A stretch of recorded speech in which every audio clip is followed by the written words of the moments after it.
Gusto ko po kayong dalhin sa aking favorite Bible character. Sino nga ba ho yun?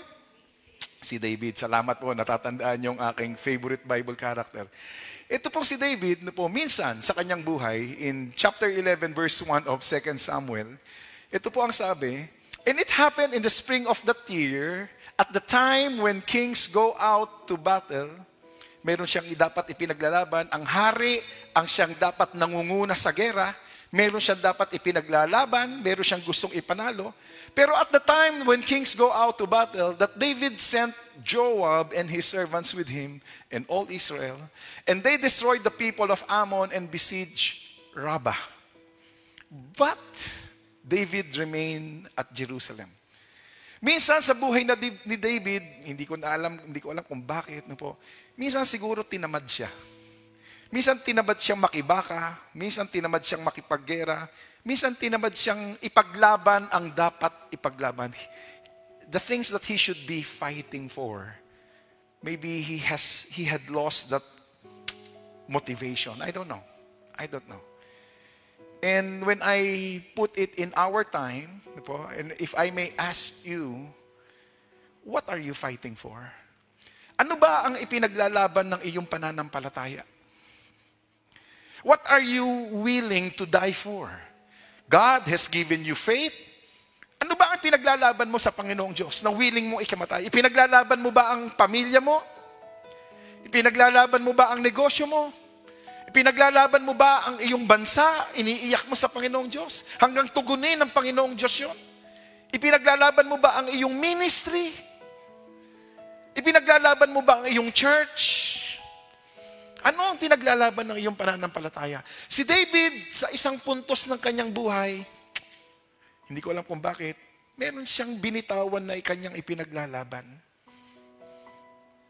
At sabi ng aking former general overseer, sabi niya, if you don't stand for something, you'll fall for anything. Pag wala kang na ipinaglalaban, kahit ano na, pwede na mangyari. Kaya po ang ating church, meron pong sigaw, Born Again Pilipinas. Amen ba ho yun? Amen. Ang atin pong church, ay we're trying to build this momentum. Born Again Pilipinas. Pinaglalaban ko po ito, Sana po pinaglalaban mo rin. At itong sigaw na ito po ay hindi ko lang isinisigaw, hindi lang pwede itong isinisigaw at may mangyayari na. Hindi po. Ito po ay laban. Madugong laban. Hindi madaling laban. At ito po ay hindi pwedeng isinisigaw lang. Hindi po ito pwedeng idinidikit lang sa pader at vision. Ito ang vision, Born Again Pilipinas, tititigan at ipapaalala lang ng ipapaalala. Hindi po pwedeng ganoon. Hindi po pwedeng ito pinagmimitingan lang. Tinatrabaho. At sana katuwang ko po kayo sa pagtatrabaho nito. And as your senior pastor, and as your national overseer, and God would be my witness, tinatrabaho ko to. Yes. Tinatrabaho ko to. Sana kasama ko po kayo sa pinaglalaban na ito. May maganda po tayong laban. At pag ito po ay Born Again Pilipinas, pagpalain nawa ng Panginoong Diyos ang bansa natin. Amen. Sige po, palakpakan po natin ang Panginoon. Vacancy. Let me move on. And that's the first stage to the road of vacancy. And then, when we forgot what we should be fighting for, then the next stage would be being swept. And what is being swept? That's the right word. It's so simple. It's broom to sweep. Nawawalis. Sabi ko, bakit? Yun ang sinabi ng Bible. I have to pray and understand why. After being empty, idle, then swept.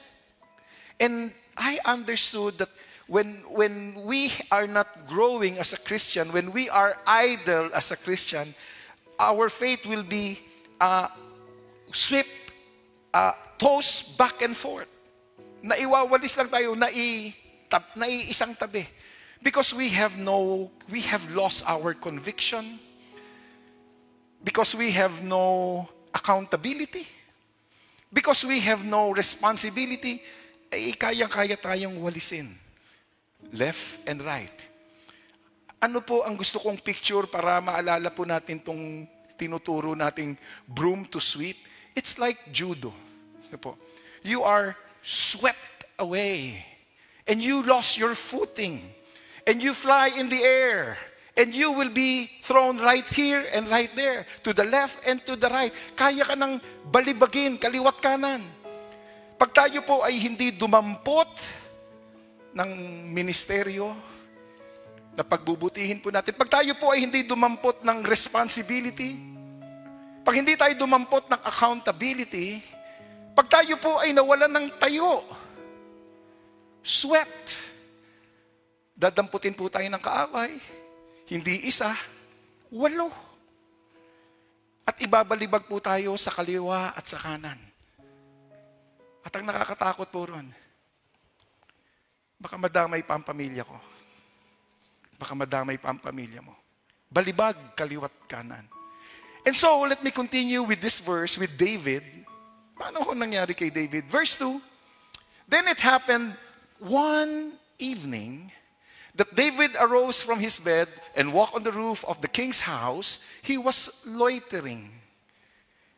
He is idle. He ceased from labor, and from the roof he saw a woman bathing, and the woman was very beautiful to behold. Wow. The devil just needed one idle evening. Can I say that again? The devil just needed one cease to labor evening, loitering evening, and it changed the life of David. He became adulterous. He became murderer. And he would be paying for the consequences of those errors of that sin. The devil just needed one idle evening. Yun lang. How many idle evenings do we have? Ilan na po ang idle evening na hinihili-hili natin? How many idle weeks are we pampering? How many months? How many years? And in those years, baka naibabalibag na po tayo ng kaaway. And this is what happened to David na po. And the only way to go back, kaya po napakasarap ng gustong-gusto ko po ito si David. Paano siya nakabalik? Buti na lang. No po. May sumita sa kanya, sinerte siya ni Prophet Nathan. You know the story. And he took the road of humility. That's the only way to come back. The road to humility. The road of humility. Or else, if it is not humility, a thin line difference between humility and humiliation forever. Humility or humiliation forever. And that's why in Psalms, in the book of Psalms, si David po sumulat. Sumulat po siya. Sabi niya po sa Psalm 51, Restore to me the joy of your salvation. Panginoon, nawala na yung kagalakan. Yung saya ko na nagmi-ministeryo. Ikaw ba yun? Kasi kay David, nawala rin eh.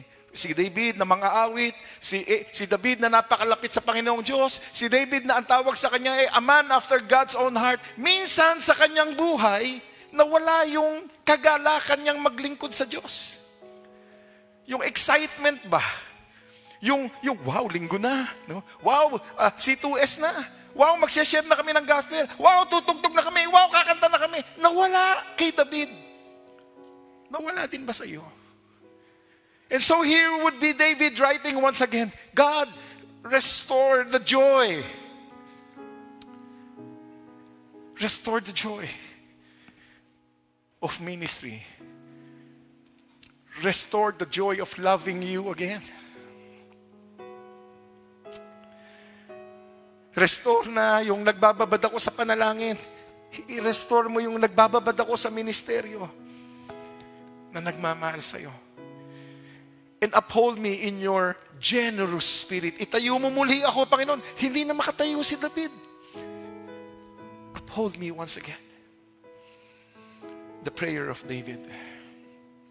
It happens. Nangyayari po yan, no?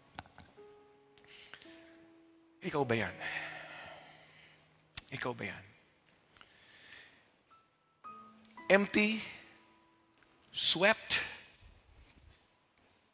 flying in the air, and I am so confused with the next word. Put in order. And as I am reading it as is, at face value, sabi ko, anong masama if you put things in order? Anong masama if you put your house in order? Anong masama kung lilinisin mo ang bahay mo? Anong masama if you make your house spick and span, clean and shiny? What's wrong with that?